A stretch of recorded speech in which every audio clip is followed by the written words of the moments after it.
అందరికీ నమస్కారం అండి.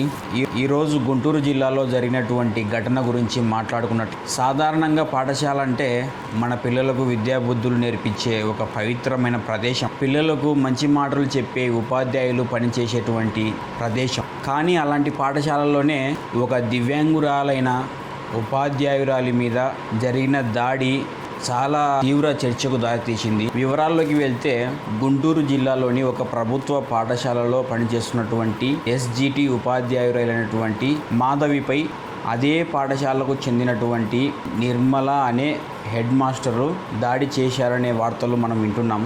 అసలు మనం ఇక్కడ ఆలోచించాల్సిన విషయం ఒకటే. ఒక దివ్యాంగురాలైన మహిళా ఉపాధ్యాయురాలికి తను పనిచేసేటువంటి పాఠశాలలోనే తనకు భద్రత లేకపోతే ఇంకా ఎవరికి భద్రత ఉంటుంది? విధుల విషయంలో ఏదైనా అభిప్రాయ విభేదాలు ఉండొచ్చు, మాట పెరగవచ్చు. అవి పరిష్కరించుకోవడానికి నిబంధనలు ఉన్నాయి, అధికారులు ఉన్నారు, ఉన్నతాధికారులకు ఫిర్యాదులు చేసే అవకాశం కూడా ఉంది. కానీ సమస్య ఏదైనా సరే, ఒక దివ్యాంగురాలైనటువంటి మహిళ మీద, ఆ ఉపాధ్యాయురాలి మీద చేయి చేసుకోవడం అనేటువంటిది ఎంతవరకు సమంజసం అనేది ఇప్పుడు ప్రశ్న. ఈ ఘటనపై పూర్తి స్థాయిలో నిజాలు బయటికి రావాలి. దివ్యాంగ ఉపాధ్యాయురాలు చెప్పినటువంటి విషయాల మీద సమగ్ర విచారణ జరిపించాలి.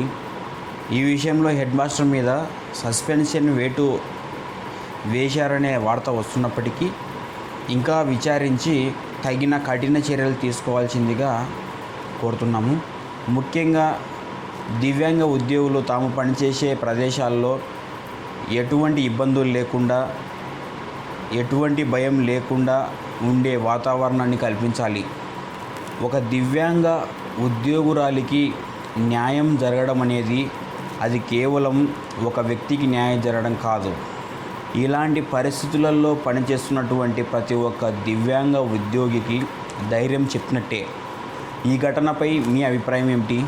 ఒక పాఠశాలలో ఇలాంటి ఘటనలు జరగకుండా ఉండాలంటే అధికారులు ఎటువంటి చర్యలు తీసుకోవాలి?